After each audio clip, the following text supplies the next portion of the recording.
안녕하세요. 사연 즐겨 듣는 애청자 중 한 명입니다. 저는 올해 30살이고 동갑내기 남편하고 결혼한 지 2년 차입니다. 서로 없는 살림에 결혼하기는 했지만 그래도 모나지 않고 수더분한 성격에 행복하게 살려고 노력하고 있었어요. 얼마 전에 제 상식으로는 이해가 가지 않는 사건이 하나 생겼습니다. 몇 달 전에 제 친아버지께서 돌아가셨습니다. 친아버지는 기러기 아빠였어요. IMF 때 몸담고 계시던 회사가 부도가 나게 되면서 처자식 먹여 살리겠다고 회사를 나와 이것저것 도전해보시다가 보증을 잘못 써가지고 상황이 더 안 좋아졌어요. 아버지는 혼자서 친척분들이 계신 미국 캘리포니아로 건너가셔서 기러기 아빠 생활을 자처하셨습니다. 빚이랑 그런 게 많아서 한국에서는 이혼을 하고 나서 도피하듯이 도망가신 거나 마찬가지였어요. 제가 워낙 어릴 적에 아버지가 미국으로 가신 거라서 저한테는 아버지에 대한 추억이 많이 없어요. 기러기 생활 청산하시고 한국으로 돌아오신 지도 벌써 8년이나 되었지만 이미 옛저녁에 저희 가족들은 뿔뿔이 흩어진 상황이었습니다. 아버지가 미국에서 혼자 생활하시는 동안 저희 어머니께서 새 살림을 차리게 되었거든요. 어디 남들한테 자랑할 만큼 떳떳한 일은 아니지만 어머니도 한국에서 혼자서 많이 외롭고 힘드셨나 봐요. 아버지가 보내주는 돈이 그렇게 많은 편도 아니었고 그 돈으로 언니랑 저 2명 교육시키면서 생활하기도 빠듯했다고 들었어요. 아버지도 어머니를 따로 원망하지는 않으셨습니다. 원망하지 않으셨다기보단 어쩔 수 없다는 마음이 더 컸던 것 같아요. 제 언니는 어머니를 엄청 원망했어요. 저와는 다르게 언니는 아버지와 추억이 많아 아버지와 애틋했거든요. 언니는 그렇게 혼자 비행기에 올라 아버지 쪽으로 갔고 저는 어머니와 같이 살기로 했습니다. 사실 저한테는 저를 낳아주신 생부이긴 하지만 저는 아버지와 보낸 세월이 거의 없는 거나 마찬가지였기 때문에 어머니와 같이 사는 걸 선택했습니다. 저는 누가 나쁘고 누가 더 잘못했고 그렇게 생각하지 않아요. 아무튼 그런 친아버지는 제 언니와 함께 미국에서 같이 새로운 삶을 시작하셨고 언니가 대학교를 졸업하게 되고 한국으로 돌아오시게 되었습니다. 언니는 어머니에게는 따로 연락을 하지 않았지만 저와는 아무런 문제가 없었기 때문에 자주 연락을 주고받는 사이였어요. 아버지가 귀국하고 얼마 되지 않아서 건강이 악화되었습니다. 친아버지는 병원 신세를 지게 되었어요. 언니는 그런 아버지 수발드느라 연애도 못하고 35 나이에 아직 시집도 못 갔습니다. 친아버지가 병원 신세를 지신 지 오래되신 관계로 사실 언니도 마음의 준비를 하고 있었다고 하네요. 그런데 막상 돌아가시니 언니한테는 하늘이 무너지는 것 같았나 봐요. 장례식장에서 언니의 모습은 정말 제정신이 아닌 것처럼 보였어요. 언니는 첫날에만 2번 실신했었고 아빠 쪽 친척은 고모 한 분 말고 아무도 안 계셨거든요. 얼마나 울었는지 눈이 퉁퉁 부어있는 와중에 장례식 온 사람들 맞이하는 모습을 보니 안쓰러워서 그때 언니 모습만 생각해도 저도 눈물이 나올 것 같아요. 아무튼 그렇게 장례식이 끝이 났습니다. 그렇게 아버지를 보내드리고 언니가 걱정이 되기는 했지만 회사도 잘 다니고 있고 가끔씩 연락을 하면 다 이겨낸 것처럼 행동해서 저는 정말로 아무런 일도 없는 줄 알았어요. 그런데 어느 날 언니가 저한테 시간이 되냐고 잠깐 만나자고 저를 부르더라고요. 언니의 집에서 만났는데 평소에 몸에 잘 안 받는다고 입에도 되지도 않는 술을 꺼내오면서 한잔하자고 하네요. 언니가 아닌 척을 하지만 많이 지치고 힘들었는가 보다 생각하고 위로도 해줄 겸 저도 언니가 주는 술을 받았습니다. 술을 몇 잔 마시는 동안도 언니는 한마디도 꺼내지 않았어요. 하지만 결국 술이 조금 들어가고 나니 언니가 닫았던 입을 열더라고요. 언니는 그날 장례식에 참석한 저의 남편 이야기를 꺼냈습니다. 아버지 장례식 날 제 남편은 회사 일 때문에 장례식에 참석하지 않기로 했어요. 회사에서 급한 일이 있었기도 하고 사실 저나 어머니도 아버지와 거의 연을 끊은 거나 다름없었기 때문에 장례식에 참석할 계획이 없었거든요. 제가 간 이유는 단지 언니가 걱정돼서였을 뿐이에요. 그런데 오지 않기로 한 남편이 아버지 장례식장에 나타난 거예요. 못 올 만한 상황에 참석했다는 걸로 칭찬을 해주고 싶지만 그럴 수 없었어요. 솔직히 조금 어이가 없었죠. 남편은 주말에 출근할 때 입은 등산복 차림 그대로 장례식장에 왔기 때문이에요. 그래도 제 친아버지 장례식인데 그래도 제 남편이라는 놈이 등산복을 입고 친아버지 장례식장에 등장을 했으니 남보는 눈 때문에라도 화가 머리끝까지 나더라고요. 그래서 와준 건 고맙지만 옷이 그게 뭐냐고 어차피 올 거였으면 집이 먼 것도 아닌데 옷이라도 갈아입고 오지 그랬냐고 잔소리를 했더니 남편이 자초지종을 설명해 주더라고요. 주말에 출근한 것도 억울한데 직장 상사가 자기를 잡아놓고 집에 보내주지 않으려고 해서 도망 나올 생각에 저희 아버지 장례식 이야기를 핑곗거리로 꺼냈다고 하네요. 이렇게라도 도망 나오지 않았으면 직장 상사하고 밤새 둘이서 술까지 마실 뻔했다고 미안하다고 사과를 하네요.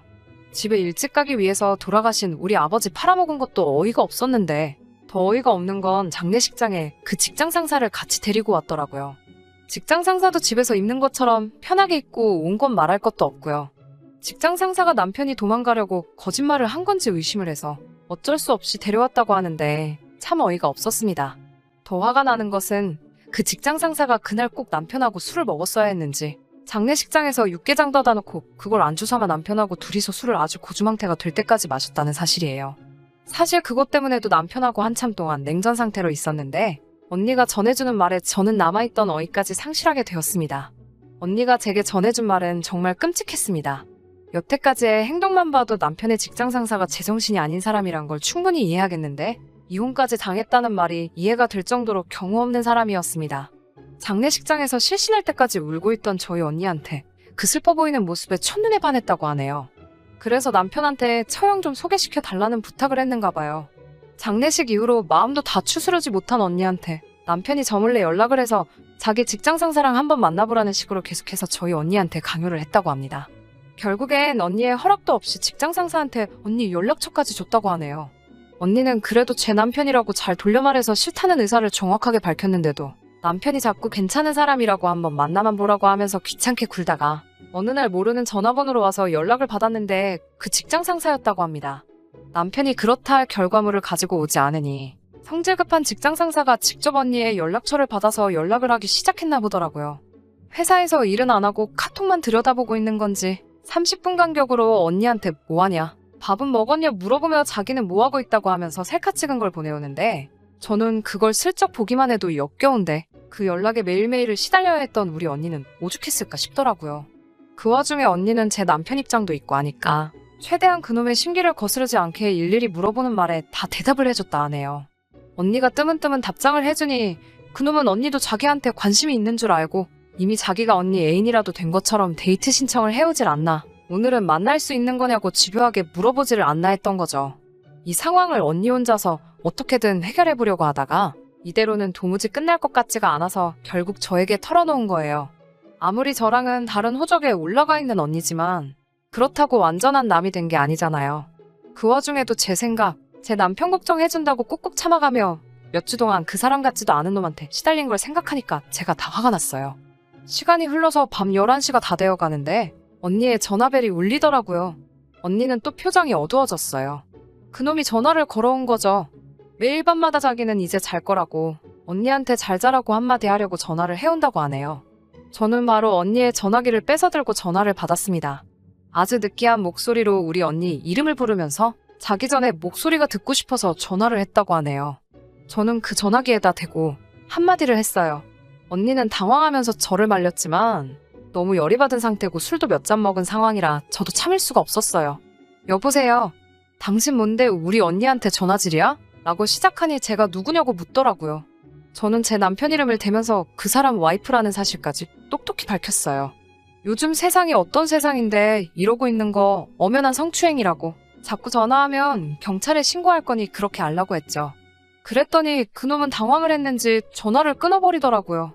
언니는 괜찮은 거냐고 물어보는데 그 와중에도 제 걱정을 하고 있으니 한편으로는 속이 답답했어요. 조금 있다가 남편한테 전화가 오더라고요. 저보고 뭐 하는 짓이냐고 대뜸 역정을 내기 시작했어요. 이번에 자기가 승진 대상자에 포함되어 있는데 그 사람한테 잘못 보이면 승진은 물 건너가는 거라고 화를 내더라고요. 그 직장 상사란 놈이 제 전화를 받고 제 남편한테 전화를 해서 다음 승진권을 가지고 협박 같은 걸 했나 봐요.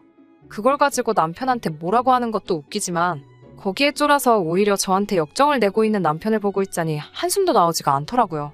저는 남편에게 네가 승진 못하는 걸 왜 우리 언니가 피해를 보고 있어야 되냐고? 애초에 그딴 직장에서 받는 돈이면 나도 그 돈으로 살고 싶지 않으니 이참에 때려치던가 하라고 했어요. 그 말에 자기가 뭔 짓을 했는지 뉘우쳤으면 이렇게 밉지라도 않을 텐데. 끝까지 그 사람 알고 보면 좋은 사람이라고 한 번이라도 만나보고 정하는 게 좋지 않겠냐고 저랑 언니를 회유하려고 하더라고요. 그 사람이 안 좋은 사람이란 건 진작에 알고 있었어요. 남편이 퇴근할 때마다 아주 욕짓거리를 하면서 사람 같지도 않은 쓰레기라고 입버릇처럼 말하던 놈이었거든요. 그렇게 좋은 사람이면 네 사촌동생이라도 소개시켜 주던가 하지. 왜 우리 언니를 계속해서 걸고 넘어지느냐고. 퇴근할 때마다 욕하던 직장 상사가 실제로 만나보면 좋은 사람이 되는 거냐고 했죠. 앞으로 우리 언니한테 한 번이라도 더 연락 오면 다음은 전화로 끝나지 않고 내가 직접 너네 회사에 찾아가겠다고 했습니다. 남편은 강하게 나오는 제 모습에 포기를 한 것 같았지만 직장 상사는 끝까지 우리 언니가 자기한테 관심이 있다고 믿었나 봐요. 제 경고를 무시하고 언니에게 또 연락을 하게 되면서 결국 제가 직접 남편 회사까지 찾아가게 만들었습니다. 회사 로비에서부터 제가 고래고래 소리를 지르며 아주 발광을 떨었어요. 결국 남편의 직장 상사는 결국 이 사실이 회사에 소문이 나게 되면서 인사위원회가 열려 지방으로 좌천을 당했다고 하네요. 명목상 승진이기라고는 하지만 지방으로 내려가면 회사에서 진행하는 프로젝트에서 자동적으로 제외가 되는 것이기 때문에 인센티브도 없어지고 사내에서 인맥도 중요한데 지방 발령을 받으면 그 인맥도 쌓을 길이 없어져서 자연스럽게 도태가 된다고 하네요. 결국 회사에서 쫓겨나게 될 사람이 스스로 사표를 쓸 때까지 귀양 보내는 식으로 있는 이름만 있는 자리라고 합니다. 언니는 괜히 자기 때문에 제가 이혼이라는 결정을 내리게 되면 미안해서라도 앞으로 제 얼굴을 못 볼 것 같다고 말해서 아직까진 남편을 데리고 살고는 있습니다. 하지만 결국에는 이혼할 것 같아요. 자기 주장도 똑바로 못하고 직장 상사 눈치나 살살 보면서 똥오줌 못 가리고 끝까지 절절매는 모습에 당연히 그럴 일이 생길 일은 절대 없겠지만 혹시라도 회사에서 승진을 이유로 저랑 이혼하라고 하면 이혼도 불사하지 않겠나라는 생각도 들었어요. 남자다움이라고는 하나도 없고 줏대도 없는 사람을 남편이라고 떠받들어 사느니 저도 차라리 평생을 혼자 사는 게 마음이 편할 거라는 생각이 들고요. 우리 언니 없는 형편의 아버지랑 미국에서도 고생만 하다 왔고 한참 젊고 예쁠 때도 아버지 병수발과 일만 해가며 살아왔습니다. 이런 우리 언니 그딴 놈 말고 좋은 사람 만날 수 있기를 기도하면서 제 사연은 여기서 이만 마무리 짓도록 할게요. 끝까지 들어주셔서 감사합니다. 끝까지 들어주셔서 감사합니다. 오늘의 사연은 여기까지입니다. 구독과 좋아요, 알람 설정 부탁드리고 더 좋은 사연으로 다시 찾아뵙겠습니다. 감사합니다.